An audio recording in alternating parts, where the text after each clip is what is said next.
Pagi di pasar selalu punya irama sendiri. Jam 5 subuh, langit masih kelabu, tapi pasar sudah berdenyut seperti jantungan. Aku, Sari, berdiri di lapak sayurku, menata kolplai yang masih basah embun, bayam hijau yang menggoda, dan tomat-tomat merona yang seolah berbisik, "Beli aku dong." Aku memilih gaun katun biru muda hari ini. Sederhana tapi ngepas di tubuh, dengan lengan yang sedikit terbuka, biar tak gerah. Rambut kuku gerai, sedikit ikal di ujung. Dan aku sapukan bedak tipis serta lipstik merah jambu yang membuat wajahku segar. Bukan apa-apa, di pasar ini penampilan itu seperti senjata rahasia. Kalau sayurku segar, aku juga harus kelihatan segar bukan? Aroma pasar, campuran tanah basah, daun-daunan, dan kopi dari warung sebelah menguar, bikin aku semangat. Di kejauhan, suara pedagang ikan teriak-teriak, bersaing dengan tukang buah yang nawarin mangga manis. Aku tarik napas dalam, siap menyambut hari. Hari ini bakal ramai. Batinku sambil menyusun wortel dalam keranjang anyang. Pelanggan pertama datang, seorang ibu-ibu yang selalu buru-buru. "Sari, kolplainya masih segar kan? 2 ikat. Cepet ya," katanya sambil menenteng tas belanja. Aku mengangguk, tanganku lincah memasukkan kolplai ke kantong plastik. "Segar banget, Bu. Baru petik tadi malam," jawabku melempar senyum. Ibu itu buru-buru pergi, dan aku kembali menata dagangan. Tak lama, seorang pria paruh baya, yang aku tahu namanya Pak Dedi, muncul dengan topi capingnya. Matanya menyipit. Tak cuma ke arah timun di lapakku, tapi juga ke arahku. "Sari, sayurannya selalu bikin orang balik lagi ya," katanya, suaranya sedikit menggoda. Aku terkekeh. Sudah hafal gaya pria-pria seperti ini di pasar. "Bukan cuma sayurannya, Pak. Orangnya juga ramah," balasku sambil mengedipkan mata sekilas. Dia tertawa, membayar, dan pergi dengan seikat kangkung. Aku tahu, di pasar ini sedikit canda itu seperti bumbu, membuat suasana lebih hidup, asal tahu batas. Hari mulai ramai, matahari naik perlahan, dan lapakku mulai dikelilingi pembeli. Ada yang tanya harga, ada yang cuma lewat sambil melirik. Aku memang sadar, penampilanku sering bikin orang menoleh. Gaunku sederhana, tapi entah kenapa selalu ada yang bilang aku punya aura beda. Mungkin karena aku selalu ceria, selalu punya candaan kecil buat pelanggan. Tiba-tiba seorang pria yang tak pernah kulihat sebelumnya mendekat. Dia tinggi, berkemeja putih yang digulung lengannya, dan membawa tas kamera yang kelihatan mahal. Wajahnya bersih, dengan rahang tegas dan rambut sedikit berombak. Dia berdiri di depan lapakku, matanya berputar-putar antara tumpukan wortel dan wajahku. "Pagi Mbak, bayamnya berapa sekilo?" tanyanya, suaranya kalem tapi penuh percaya diri. Aku menimbang bayam sambil menjawab. 7.000 sekilo Mas, ambil berapa?" Dia tersenyum, matanya tak lepas dari wajahku. 1 kilo gulu. "Namanya siapa Mbak? Kok kayaknya baru di pasar ini?" Aku tersenyum, sedikit kaget dengan pertanyaannya yang langsung. "Sari Mas, bukan baru, sudah 3 tahun di sini," jawabku sambil memasukkan bayam ke kantong. Dia mengangguk, seolah mencerna kata-kataku. "Saya Ardi, fotografer. Lagi nyari inspirasi buat proyek foto tentang pasar tradisional. Kayaknya Mbak Sari cocok jadi subjek foto," katanya, setengah bercanda, tapi matanya serius. Aku tertawa, mengira dia cuma main-main. "Haha, foto apa Mas? Ini cuma penjual sayur biasa," balasku, sambil menyerahkan bayamnya. Tapi Ardi tak mundur. Dia mengeluarkan kartu nama garis saku dan menyerahkannya padaku. "Serius Mbak, aura Mbak beda. Saya mau foto kehidupan pasar dan Mbak bisa jadi bintangnya. Pikir-pikir dulu ya." Aku mengangguk, menerima kartu itu dengan perasaan campur aduk. Dia bayar, pamit dan aku memandangi kartu nama itu. Ardi Pratama, fotografer and kurator seni. Gila apa-apaan ini, gumamku. Tapi di dalam hati, ada rasa penasaran yang mulai menyelinap. Siang itu, pasar mulai sepi. Aku duduk di bangku kecil di belakang lapak, memandangi kartu nama Ardi. Pikiranku melayang. Aku, Sari, 38 tahun cuma penjual sayur. Hidupku sederhana. Bangun subuh, ke pasar, pulang ke kontrakan kecil, lalu ulang lagi besok. Tapi tawaran Ardi tadi, entah kenapa bikin jantungku berdetak lebih kencang. Aku bukan orang yang gampang tergoda, tapi ide di foto jadi bagian dari sesuatu yang lebih besar. Itu menggelitik. Sari, lo apa kabar sih? Jangan bilang lo beneran mau jadi model. Tiba-tiba suara Marni, teman pedagang di lapak sebelah, menyadarkanku. Aku terkekeh, menunjukkan kartu nama itu padanya. Ini, tadi ada fotografer nawarin buat difoto. Gila kan? Marni menyipitkan mata, lalu tertawa. Hati-hati, Sar. Pria gitu biasanya punya maksud lain. Lo kan tahu, penampilan lo tuh bikin orang susah nahan mata. Aku cuma nyengir, tapi kata-katanya bikin aku mikir. Benar juga, aku harus waspada. Sore menjelang, aku membereskan lapak. Sayuran yang tersisa, ku masukkan ke keranjang besar. Siap dibawa ke gudang kecil di belakang pasar. Tapi pikiranku masih penuh dengan Ardi dan tawarannya. Aku pulang ke kontrakan. Sebuah ruangan kecil dengan dinding cat hijau yang sudah mengelupas. Di meja kecil, aku taruh kartu nama Ardi di samping cangkir teh yang masih mengepul. Aku menatapnya lama, memutar-mutar kartu itu di tangan. Apa salahnya coba sesuatu yang baru, batinku. Tapi di sisi lain, aku ingat kata Marni, hati-hati. Aku tahu, dunia di luar pasar ini penuh dengan hal-hal yang tak bisa kuprediksi. Aku pernah punya mimpi besar. Dulu, sebelum hidup membawaku jadi penjual sayur. Dulu, aku ingin jadi penyanyi, tapi hidup punya rencana lain. Sekarang, di usia 38, apakah ini kesempatan untuk merasakan sesuatu yang berbeda? Malam itu, aku berdiri di depan cermin kecil di kamarku. Aku memandangi wajahku. Masih cantik, katanya, meski garis-garis halus mulai muncul di sudut mata. Aku tersenyum pada bayanganku sendiri. Sari, lo masih punya pesona, gumamku, setengah bercanda. Aku ingat tatapan Ardi tadi, penuh kagum, tapi juga penuh misteri. Aku bukan gadis polos yang gampang terbuai pujian, tapi aku juga manusia. Ada bagian di hatiku yang rindu dihargai, dilihat lebih dari sekadar penjual sayur. Aku ambil ponsel bututku, mengetik nomor Ardi dari kartu namanya, tapi jari-jariku berhenti di tombol panggil. Besok aja deh, pikir dulu, kataku pada diri sendiri, lalu mematikan lampu. Keesokan paginya, aku kembali ke pasar dengan semangat baru. Gaunku hari ini merah marun, dengan kerah rendah yang tetap sopan, tapi cukup bikin orang melirik. Aku menata dagangan seperti biasa, tapi ada perasaan berbeda, seperti aku sedang menunggu sesuatu. Dan benar saja, Ardi muncul lagi, kali ini dengan senyum yang lebih lebar. Pagi Mbak Sari, sudah pikirkan tawaran saya? Tanyanya, langsung ke inti. Aku menimbang seikat kolpai, pura-pura fokus, tapi jantungku berdegup.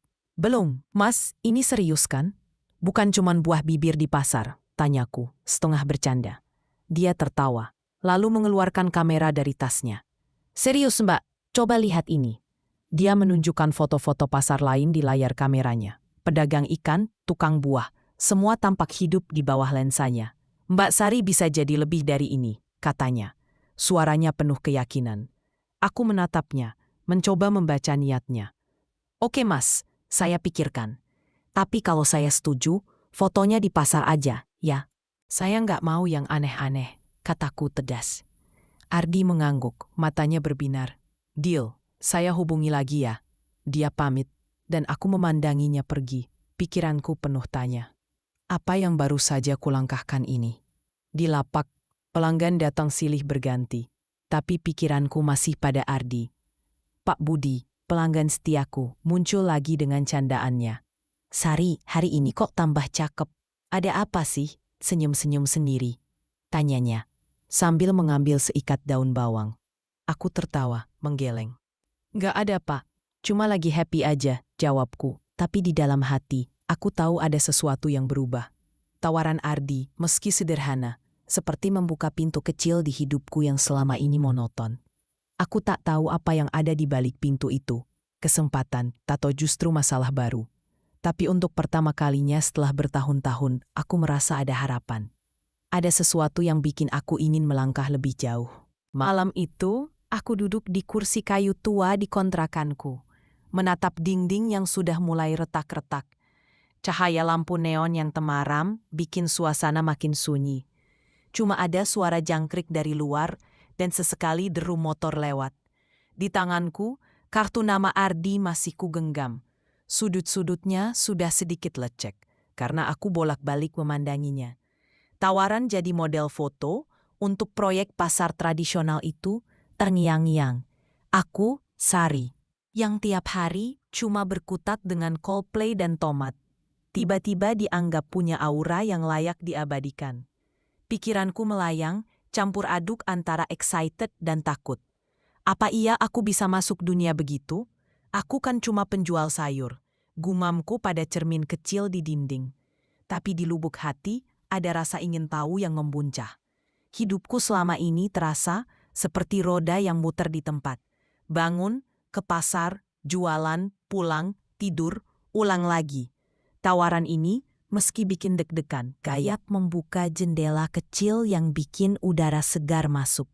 Aku tarik napas panjang, memutuskan untuk tidur dulu. Besok pikir lagi, kataku pada diri sendiri sambil mematikan lampu. Pagi di pasar selalu punya energi yang bikin aku hidup. Hari ini aku memilih gaun hijau zaitun, potongannya sederhana tapi cukup memperlihatkan lekuk tubuhku yang masih kencang meski usiaku sudah 38. Aku tata daganganku dengan cekatan. Bayam di kiri, kangkung di kanan, dan tomat-tomat merah mengilap di tengah, seperti permen yang menggoda. Tapi pikiranku nggak sepenuhnya di lapak. Aku masih mikirin Ardi dan kameranya. Sari, lo kenapa sih melamun mulu? Tiba-tiba suara Marni, pedagang buah di sebelah, nyelonong masuk. Aku tersenyum, menggeleng. Gak apa-apa, Mar. Cuma lagi mikirin sesuatu, jawabku sambil menyerahkan seikat daun bawang ke pelanggan. Marni menyipitkan mata, tangannya sibuk mengupas jeruk. Jangan bilang soal fotografer itu lagi. Hati-hati, Sar. Pria macam gitu biasanya manis di depan, pahit di belakang. Aku cuma ketawa kecil, tapi kata-katanya nyangkut di pikiran. Marni nggak salah, aku memang harus waspada. Tapi di sisi lain, aku nggak mau hidupku cuma stuck di lapak ini selamanya. Hari itu, Ardi muncul lagi di pasar, tepat saat matahari mulai terik. Dia pakai kemeja biru tua, lengan digulung, dan tas kameranya masih seia di bahu. Pagi Mbak Sari, sudah dipikirin tawaranku? Tanyanya, langsung ke inti, sambil memandang tumpukan wortelku. Aku pura-pura sibuk menimbang Coldplay untuk pelanggan lain, biar nggak kelihatan grogi. Mas Ardi ini buru-buru amat ya? Emangnya nggak ada kandidat lain? Candaku, sambil melempar senyum. Dia tersenyum balik, matanya berbinar. Banyak, Mbak. Tapi Mbak Sari punya sesuatu yang susah dijelasin. Kayak cerita yang hidup di setiap gerakan Mbak. Aku hampir tersedak mendengar pujian itu, tapi aku tetap santai. Wah, Mas Ardi bisa aja. Oke, saya setuju, tapi cuma di pasar ya. Nggak mau yang macem-macem. Ardi mengangguk cepat kelihatan lega.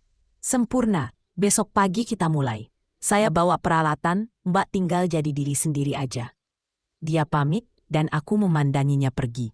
Jantungku berdetak kencang. Apa yang baru saja kuambil ini? Keesokan paginya, pasar terasa lebih ramai dari biasa.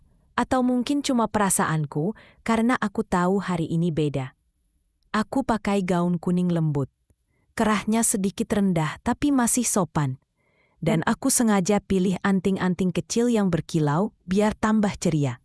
Ardi datang tepat waktu, membawa tripod dan kamera yang kelihatan canggih. Siap, Mbak Sari? Tanyanya, sambil menyiapkan peralatannya di samping lapakku. Aku mengangguk, meski perutku mules saking groginya. Ini beneran cuma foto di pasar, kan Mas? Tanyaku, setengah memastikan. Dia tertawa. Tenang Mbak, kita cuma tangkap momen Mbak, sama sayur-sayuran ini. Natural aja, seperti biasa. Aku mulai berpose, agak kaku awalnya, sambil menata kangkung atau menimbang tomat. Ardi mengarahkan. Senyum dikit Mbak. Bayangin lagi ngobrol sama pelanggan favorit. Aku terkekeh. Dan entah kenapa, Grogi itu perlahan hilang. Klik-klik suara kameranya bikin aku merasa istimewa. Tapi di sekitar, aku sadar pedagang lain mulai melirik. Ada yang bisik-bisik, ada yang cuma nyengir. "Sari jadi artis nih," teriak Pak Joko, tukang ikan dari jauh. Aku cuma geleng-geleng.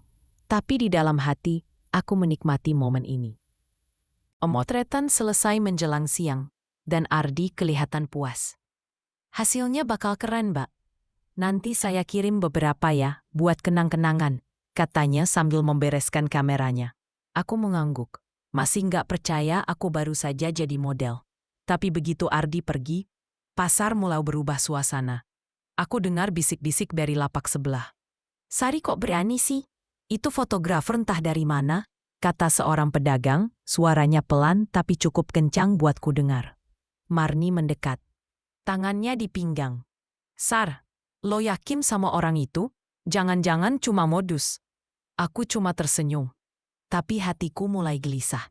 Aku tahu pasar ini penuh gosip, dan aku nggak mau jadi bahan omongan. "Tenang, Mar, aku bisa jaga diri," jawabku, berusaha tegas. Tapi malam itu di kontrakan, aku nggak bisa tidur. Aku mikirin apa kata orang. Apa niat Ardi beneran cuma foto, atau ada sesuatu yang disembunyikan? Aku pegang kartu namanya lagi, mencoba yakinkan diri bahwa aku nggak salah langkah. Keesokan harinya, pasar terasa sedikit berbeda. Beberapa pelanggan biasa masih ramah, tapi ada tatapan aneh dari pedagang lain. "Sari, lo sekarang jadi selebriti pasar ya?" canda Butini, penjual rempah. Tapi ada nada nyinyir di suaranya. Aku cuman ketawa, nggak mau ambil pusing. Tapi saat aku sedang menimbang bayam untuk seorang ibu, seorang pria tua mendekat. Dia pakai kemeja lusuh tapi bersih, rambutnya putih, dan matanya tajam. Seperti bisa melihat menembus orang. "Mbak, tomatnya yang bagus, 2 kilo," katanya. Suaranya pelan tapi berwibawa. Aku menimbang tomat, tapi aku sadar dia memandangiku lama. Bukan cuman kesayurannya. "Mbak orang sini ya? Kok auranya beda?" katanya tiba-tiba, bikin aku kaget. Aku tersenyum, gak tahu harus jawab apa. "Haha, biasa aja Pak, cuman penjual sayur," jawabku, sambil menyerahkan tomatnya. Dia mengangguk, lalu berkata, "Dunia luar pasar ini besar, Mbak. Tapi hati-hati, gak semua orang punya niat baik." Dia bayar dan pergi, tapi kata-katanya nempel di kepalaku. Siapa dia? Kenapa dia bilang gitu? Malam itu di kontrakan, aku duduk di ranjang, pikiranku penuh dengan bayang-bayang hari ini. Aku ingat masa laluku, sesuatu yang jarang aku sentuh. Dulu, aku pernah punya suami, tapi dia pergi begitu saja setelah 3 tahun menikah. Ninggalin aku dengan luka dan mimpi yang kandas. Aku bangun dari nol, belajar dagang, dan akhirnya menemukan tempatku di pasar ini. Tapi kata-kata pria tua tadi bikin aku bertanya-tanya. Apa aku siap buat melangkah ke dunia yang lebih besar? Aku nggak takut kerja keras, tapi aku takut kecewa lagi. Aku pegang ponselku, hampir mengetik pesan ke Ardi buat tanya soal pemotretan, tapi aku urungkan. "Sari, lo harus kuat," kataku pada diri sendiri. Tapi di dalam hati, aku tahu, ada bagian dari diriku yang rindu petualangan baru, meski itu penuh risiko. Keesokan harinya, aku kembali ke lapak dengan gaun biru tua yang sedikit lebih formal, seolah ingin menegaskan bahwa aku masih Sari yang sama, gak peduli omongan orang. Tapi pasar terasa lebih berisik dari biasa. "Sari, beneran lo mau jadi model? Hati-hati, nanti malah jadi bahan omongan," kata Butini lagi. Kali ini lebih keras. Aku cuma nyengir. "Biarin Bu, yang penting sayuranku laku." Tapi di dalam, aku mulai kesal. Kenapa orang-orang ini nggak bisa lihat aku cuma pengen coba sesuatu yang baru? Saat aku sedang menata ulang dagangan, pria tua kemarin muncul lagi. Kali ini dia cuma beli seikat daun bawang, tapi tatapannya masih sama, tajam, seperti membaca pikiranku. "Mbak, dunia itu luas, tapi jagain hati Mbak," katanya, sebelum pergi. Aku bengong, gak tahu harus bilang apa. Siapa dia, dan kenapa aku merasa dia tahu lebih banyak tentangku daripada aku sendiri. Langit sudah gelap saat aku berdiri di depan cermin kecil di kontrakanku. memandang gaun merah marun yang kupilih untuk malam ini. Ardi mengajakku makan malam, katanya untuk membahas proyek foto. Tapi aku bukan gadis kemarin sore yang gampang percaya. Aku tahu, di balik senyumnya yang menawan, ada kemungkinan dia punya maksud lain. Tapi aku juga penasaran. Bagian diriku yang suka petualangan kecil itu mendorongku untuk pergi. Aku sapukan lipstik merah tipis. Memastikan penampilanku tetap anggun tapi nggak berlebihan. Sari, lu harus jaga batas, gumamku pada bayanganku sendiri sambil menarik napas panjang. Aku ambil tas kecilku, kunci kontrakan, dan melangkah keluar, diiringi suara jangkrik dan angin malam yang sejuk. Ardi menjemputku di depan gang dengan mobilnya yang sederhana tapi bersih. Mbak Sari, wow, gaunnya pas banget. Katanya matanya berbinar saat aku masuk ke mobil. Aku tersenyum tipis. Maklum mas, penjual sayur juga harus punya gaya. Dia tertawa, dan kami meluncur ke sebuah restoran kecil di pinggir kota. Lampunya temaram dan suasananya hangat. Di restoran, meja kayu kecil dengan lilin di tengah bikin suasana terasa intim. Tapi aku tetap waspada. Ardi memesan nasi goreng untukku dan sate untuk dirinya sendiri. Jadi Mak Sari, proyek ini sebenarnya lebih dari cuma foto pasar, katanya sambil menyeruput teh hangat. Aku mengangkat alis, pura-pura santai sambil menyendok nasi.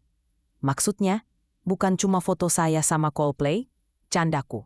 Dia tersenyum. Matanya nggak lepas dari wajahku. Saya mau bikin pameran besar, ceritain kehidupan pasar dari sudut orang-orang seperti Mbak. Yang punya cerita, karisma. Mbak cocok banget jadi pusatnya. Aku mendengarkan, jantungku berdetak kencang. Puji-pujiannya manis. Tapi aku tahu dunia ini penuh jebakan. Saat dia tiba-tiba menyentuh punggung tanganku, aku menarik tangan dengan halus, sambil tersenyum. Mas Ardi, kita fokus ke proyek aja ya. Saya orang pasar, nggak suka yang ribet. Dia tertawa, mengangguk, tapi aku tahu dia nggak akan menyerah begitu saja. Malam itu, aku pulang dengan perasaan campur aduk, antara tersanjung dan curiga. Keesokan paginya, pasar terasa seperti biasa, tapi ada sesuatu yang beda di udara. Aku tiba di lapak dengan gaun biru tua, rambutku dikuncir sederhana, dan wajahku cuma disapu bedak tipis. Aku sedang menata tomat saat ponselku bergetar. Aku buka dan jantungku hampir copot. Foto-fotoku dari sesi pemotretan dengan Ardi ada di media sosial, di akun yang gak ku kenal. Aku berdiri di antara tumpukan sayur, tersenyum dengan gaun kuningku. Tapi captionnya bikin darahku mendidih. Pesona penjual sayur yang bikin pasar panas. Komentar-komentarnya lebih parah. Ada yang bilang cantik banget. Tapi ada juga yang nyeletuk hal-hal yang bikin aku muak. Sari, lo viral nih, teriak Marni dari lapak sebelah. Matanya lebar sambil menunjukkan ponselnya. Aku cuma mengangguk tapi di dalam aku panik. Mar, ini nggak lucu. Aku nggak izin buat foto ini di-post. Kataku, suaraku gemetar. Marni menggeleng. Ya Tuhan Sar, lo harus cari tahu siapa yang ngepost ini. Aku langsung mengetik pesan ke Ardi. Jari-jariku gemetar karena marah. Mas Ardi, ini foto saya kok ada di sosmed? Saya nggak setuju. Tak lama dia balas, meminta maaf panjang lebar. Mbak Sari, saya nggak tahu. Itu asisten saya yang iseng. Dia pikir buat promosi. Saya hapus sekarang. Aku nggak langsung percaya, tapi dia ngotot minta ketemu sore ini untuk jelasin. Sepanjang hari, aku cuma setengah hati melayani pelanggan. Pak Budi, pelanggan setiaku, muncul dengan senyum lebar. Sekarang lo artis beneran, ya, foto lo di mana-mana, katanya setengah bercanda. Aku cuma nyengir kecut, Pak, nggak gitu ceritanya. Tapi di dalam, aku merasa telanjang. Foto itu seolah mengumbar diriku ke dunia yang nggak kusiapkan. Aku tahu pasar ini bakal penuh gosip besok, dan aku benci jadi bahan omongan. Sore itu, aku ketemu Ardi di warung kopi dekat pasar. Dia kelihatan gelisah, tangannya sibuk memainkan cangkir kopi. Mbak Sari, serius, saya nggak bermaksud. Asisten saya salah paham. Dia kira semua foto boleh dipost untuk promosi. Katanya matanya memohon. Aku menatapnya tajam, mencoba baca kejujurannya. Mas Ardi, saya percaya sama Mas karena proyek ini. Tapi kalau kayak gini, saya mundur. Dia buru-buru menggeleng. Jangan, Mbak, saya janji. Ini nggak akan keulang. Sebagai ganti rugi, saya mau ajak Mbak ke pameran seni bulan depan. Foto Mbak akan dipajang di galeri ternama. Resmi, bukan di sosmed sembarangan. Aku terdiam, menimbang. Pameran seni, itu dunia yang jauh dari lapak sayurku. Tapi di sisi lain, itu kesempatan untuk membuktikan aku lebih dari sekadar penjual sayur. Saya pikir dulu, Mas. Tapi kalau ada apa-apa lagi, saya stop, kataku, tegas. Dia mengangguk, kelihatan lega. Aku pulang dengan pikiran penuh. Marah, tapi juga penasaran. Malam itu, aku nggak bisa tidur. Aku buka ponsel, melihat foto-fotoku yang sekarang sudah dihapus dari akun itu, tapi komentar-komentar tadi masih terngiang. Aku merasa dipermalukan. Tapi tawaran Ardi untuk pameran bikin aku ragu. Aku ingat masa laluku. Pernikahan yang kandas, mimpi jadi penyanyi yang terkubur, dan perjuanganku bangkit di pasar ini. Aku nggak mau jadi korban lagi, tapi aku juga nggak mau hidupku cuma muter di tempat. Sari, lu harus ambil kendali. Kataku pada diri sendiri. Aku putuskan untuk ikut pameran, tapi dengan syarat. Aku yang atur caraku disorot. Aku nggak mau cuma jadi penjual sayur cantik di mata orang. Aku ambil gaun terbaikku dari lemari. Sederhana, hitam, dengan potongan elegan yang kupunya sejak lama. Aku bayangin diriku berdiri di galeri, di antara orang-orang kota yang mungkin gak pernah ke pasar. Kalau aku mau main, aku main dengan aturanku sendiri. Gumamku sambil tersenyum pada cermin. Keesokan harinya, aku kembali ke pasar dengan semangat baru. Aku pakai gaun coklat yang sopan tapi tetap menonjolkan auraku, seperti kata Ardi. Tapi pasar terasa lebih berisik dari biasa. Sari, lo beneran mau terkenal ya? Hati-hati, nanti malah susah balik ke pasar. Kata Butini, penjual rempah, dengan nada setengah nyinyir. Aku cuma tersenyum. Bu, saya cuma coba sesuatu baru. Sayuran saya tetap laku kok. Tapi di dalam, aku kesal. Kenapa orang-orang ini nggak bisa dukung aku? Saat aku sedang menimbang kangkung, seorang pelanggan wanita mendekat, matanya penuh rasa ingin tahu. Mbak Sari, benar foto Mbak yang di sosmed?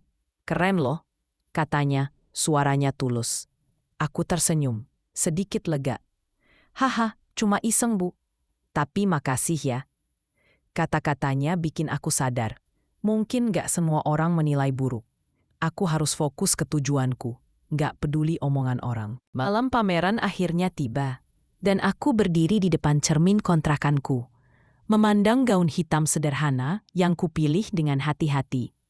Gaun itu pas di tubuhku, dengan potongan yang elegan tapi nggak berlebihan, menonjolkan auraku tanpa terasa mencolok. Aku sapukan lipstik merah marun, rambutku kugerai dengan sedikit ikal di ujung, dan aku tambahkan anting kecil yang berkilau lembut. Sari, lo bisa lakuin ini, kataku pada bayanganku, meski perutku mules saking groginya. Galeri seni itu dunia yang asing buatku, jauh dari pasar yang penuh teriakan pedagang dan aroma sayur segar. Tapi aku sudah memutuskan, malam ini aku nggak cuma penjual sayur, aku Sari yang punya cerita. Ardi menjemputku dengan mobilnya, matanya melebar saat melihatku. Mbak Sari, ini luar biasa. Mbak beneran bikin galeri ini bakal hidup malam ini, katanya, suaranya penuh kagum. Aku tersenyum tipis. Jangan lebay, Mas. Aku cuma mau foto-fotoku nggak sia-sia. Dia tertawa dan kami meluncur ke galeri di pusat kota. Lampu-lampunya menyilaukan di tengah malam. Di galeri, suasananya bikin aku kagum sekaligus canggung. Dinding-dinding putih dipenuhi foto-foto pasar, pedagang ikan, penjual buah, dan tentu saja fotoku yang diletakkan di tengah ruangan. Aku berdiri di antara tumpukan Coldplay, tersenyum dengan gaun kuningku. Dan entah kenapa, foto itu terasa hidup, seperti menceritakan perjuanganku selama ini. Orang-orang kota, dengan pakaian rapi dan gelas anggur di tangan, berjalan mondar-mandir memuji karya Ardi. Beberapa menatapku, lalu ke foto, dan aku dengar bisik-bisik. Itu modelnya ya, beneran penjual sayur? kata seorang wanita dengan gaun berkilau. Aku pura-pura nggak dengar, tapi hatiku panas. Sari, lo santai aja, gumamku dalam hati. Ardi mendekat, membawaku ke sekelompok orang. Ini Mbak Sari, inspirasi utama pameran ini, katanya bangga. Aku tersenyum, mengangguk, tapi aku tahu beberapa tatapan gak tulus. Ada yang kagum, tapi ada juga yang nyinyir. Seolah aku gak pantas ada di sini. Tiba-tiba seorang pria tua dengan setelan sederhana tapi berwibawa mendekat. Wajahnya familiar. Dia pria yang pernah beli tomat di lapakku. Matanya masih tajam, seperti bisa membaca pikiranku. Mbak Sari, ternyata kita ketemu lagi, katanya. Suaranya pelan tapi penuh kekuatan. Aku kaget, tapi berusaha tenang. Pak, Bapak yang di pasar ya? Kok tahu saya di sini? Tanyaku, setengah bercanda. Dia tersenyum kecil. Saya Pak Wiranto, kurator seni. Saya suka lihat orang yang punya cerita. Dan Mbak punya itu. Foto ini, katanya, menunjuk fotoku. Bukan cuma gambar, tapi jiwa. Aku terdiam, nggak tahu harus jawab apa. Dia melanjutkan, kalau Mbak mau, saya bisa bantu ceritain kisah Mbak lebih luas. Dunia seni butuh orang asli seperti Mbak. Aku mengangguk, tersanjung, tapi bingung. Makasih Pak, tapi saya cuma penjual sayur, nggak ngerti dunia ini, kataku jujur. Dia cuma tersenyum, menyerahkan kartu namanya, dan berjalan pergi. Aku memandang kartu itu, jantungku berdetak kencang. Apa ini kesempatan baru? Malam itu, suasana galeri semakin ramai, tapi aku merasa semakin asing. Seorang pria mungkin usia 50-an, dengan setelan mahal dan jam tangan mengilap mendekat. Dia memperkenalkan diri sebagai Pak Haryanto, pengusaha properti. Mbak Sari, saya lihat foto Mbak, luar biasa. Saya bisa bantu Mbak masuk dunia yang lebih besar, kalau Mbak mau, katanya. Suaranya lembut, tapi ada nada yang bikin aku waspada. Aku tersenyum sopan. Makasih Pak, tapi saya senang dengan hidup saya sekarang. Dia tertawa, mendekat sedikit. Mbak, hidup nggak harus stuck di pasar. Saya bisa bantu, asal Mbak fleksibel. Aku tahu maksudnya, dan hatiku panas. Pak, saya orang pasar, tapi saya tahu nilai diri saya, kataku, tegas lalu berjalan menjauh. Dia cuma nyengir, tapi aku tahu aku sudah buat batas. Aku nggak mau jadi pion di permainan orang-orang kaya ini. Aku cari Ardi, bilang aku mau pulang. Mbak Sari, maaf kalau malam ini overwhelming. Tapi Mbak luar biasa tadi, katanya, mencoba menghibur. Aku cuma mengangguk. Makasih Mas, tapi saya butuh istirahat. Kembali di kontrakan, aku duduk di ranjang. Gaun hitamku masih melekat di tubuh. Aku lepaskan anting, menatap cermin dan tiba-tiba air mata mengalir. Aku nggak tahu kenapa. Mungkin karena malam ini penuh emosi, atau karena aku sadar dunia ini nggak sesederhana pasar. Aku ingat tatapan nyinyir di galeri, kata-kata Pak Wiranto, dan godaan Pak Haryanto. Aku ingat masa laluku, pernikahan yang kandas, mimpi yang terkubur. Dan perjuanganku membangun hidup dari nol. Sari, lo nggak lemah, kataku, menghapus air mata. Aku putuskan untuk tetap jadi diriku sendiri. Penjual sayur yang punya harga diri, yang gak akan goyah cuma karena pujian atau godaan. Aku simpan kartu nama Pak Wiranto, tapi aku tahu, apapun langkahku selanjutnya, aku harus setia pada hatiku. Pagi berikutnya, aku kembali ke pasar, ke lapakku yang penuh aroma Coldplay dan bayam. Aku pakai gaun biru muda, sederhana, tapi tetap membuatku merasa percaya diri. Pasar terasa seperti rumah. Meski bisik-bisik masih ada. Sari, lo kemarin ke galeri ya? Jadi artis beneran nih? Canda Pak Joko, tukang ikan, sambil menyeringai. Aku tertawa. Hahaha Pak, cuma iseng. Sayuran saya tetap nomor 1. Aku melayani pelanggan dengan senyum, seperti biasa. Tapi ada sesuatu yang berbeda di dalam diriku. Aku merasa lebih kuat, lebih yakin. Aku tahu, aku nggak cuma penjual sayur. Aku punya cerita, dan aku bisa menulis akhirnya sendiri. Marni, lo pernah nggak pengen coba sesuatu yang beda? Tanyaku tiba-tiba ke Marni, yang sedang menata jeruknya. Dia mengangkat bahu. Kalau nggak bahaya, kenapa nggak? Tapi lo Sar, jangan lupa akar lo di sini. Aku tersenyum, mengangguk. Pasar ini rumahku, tapi aku tahu, dunia di luar sana masih punya banyak hal untuk kucoba dan aku siap dengan caraku sendiri.